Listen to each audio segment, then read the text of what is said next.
This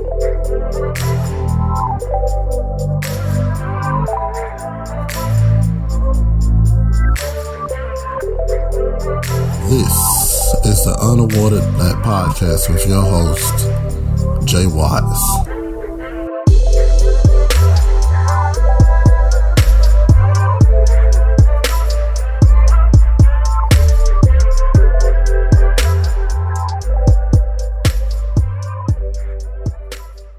Hey, while you're watching the video, comment, like, and subscribe. I was just going to do one video today, but I couldn't let this pass me by. This is idiocracy. But we'll get into it after this video. I thought long and hard about whether or not I should even make a video, but feel like that today we all kind of need to understand where law enforcement is and the crusade against us that is weighing on every officer's heart in America right now. But it's devastating to be a police officer right now and to know what's going on and how people feel about you and the things that you do in this job, the sacrifices you make. That there's a lot that would rather see you dead just because of the uniform that you wear. There's a bad day coming for us. It is if we don't get a hold of this now. But today I did something that was really hard. I put in my notice, and this is the end of me being a cop after 10 years, and I just can't take it anymore. I'm done with it. It's been one of the best decisions I've ever made was getting in law enforcement. But there's a lot that goes along with it that y'all don't know about. And that's what I'm going to tell you about today. There's a lot of sacrifices that we make, a lot of sacrifices that our family has to make. Being married to a cop is probably one of the hardest jobs in the world.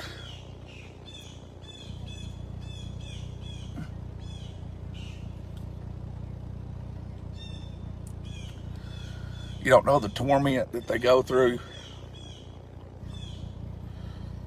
wondering if their loved one's gonna come home, or if today's gonna be the day they're going to tell their kids that their dad didn't come home or their mother ain't coming home. They're going to have to live without them. They hear all the negative things that are said about the police officers in general, and it scares them. They don't know if somebody's going to come by their house and kill them. They don't know if when you're out in public shopping, just getting your groceries, that somebody's going to attack them, attack your family just because you are a cop. I've sent my daughter to school to come home crying and tell me that they hated me because I was white and a police officer. That hurts because you don't know how to tell a child that's in kindergarten that people they just don't care. What else do you tell them? I don't know. The nightmares that come along with this job, you can't imagine. The human body is not meant, or the human mind is not meant to see the things that we see. And some of us see it on a daily basis, some of us don't. Bigger cities see a lot more of it than we do here in these rural areas, but we still have our fair share of it. It's hard. They tell you don't take the job home with you, but you still take it home with you. You can't just shut it off. You can't not think about it. I've made it hard on my wife, on my kids, on my mother, my father, and the rest of my family.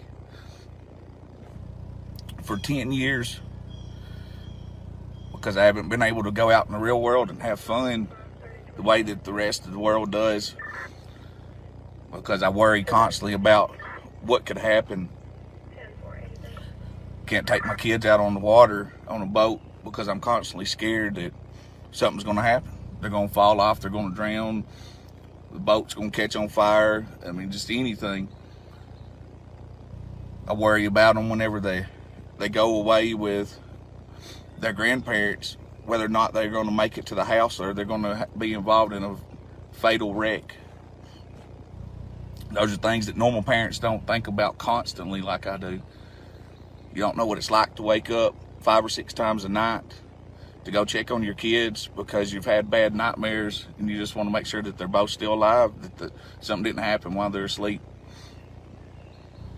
It takes its toll on you. Those are just some of the minor things.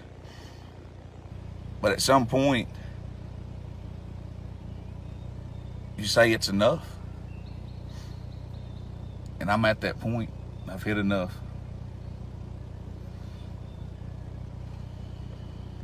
Oh, boo-hoo-hoo. You quitting the force because you're afraid about what's happening to the police department or what's happening to the police or what might happen.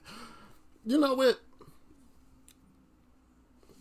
This officer, let me start off by saying, first of all, this officer, Dustin Elliott, is a liar. He is a liar. Nobody is coming home crying, talking about he is white, children white, and police officer. That is a lie. Okay? Quick search. He is in Winchester, Tennessee. Winchester, Tennessee, racial makeup is 84.51% white. You worried about going home, cuz? Hey, I don't know. What about the people that never made it home? You know why these things happen to the police? Do you know why? Because of Eric Gardner, Philando Castile, Walter Lamar Scott, Breonna Taylor, David McAtee, and of course, George Floyd. That's what's wrong with the police force now.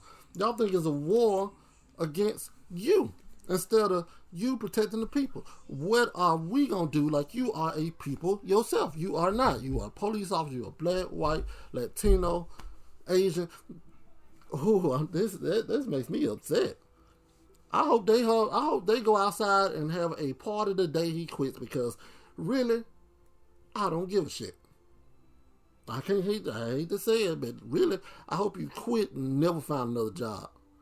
If you crying about, well, it's the police force and I'm scared for my life, and no. I go home every day. I go out and protect every day. My wife never knows if I'm gonna make it home. None of those people made it home.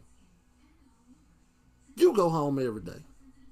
What Dustin Elliott is really afraid of is when he gonna get caught up shooting and killing a black person or being on camera when he beats a black person. That's what he's afraid of. When am I gonna be on TV?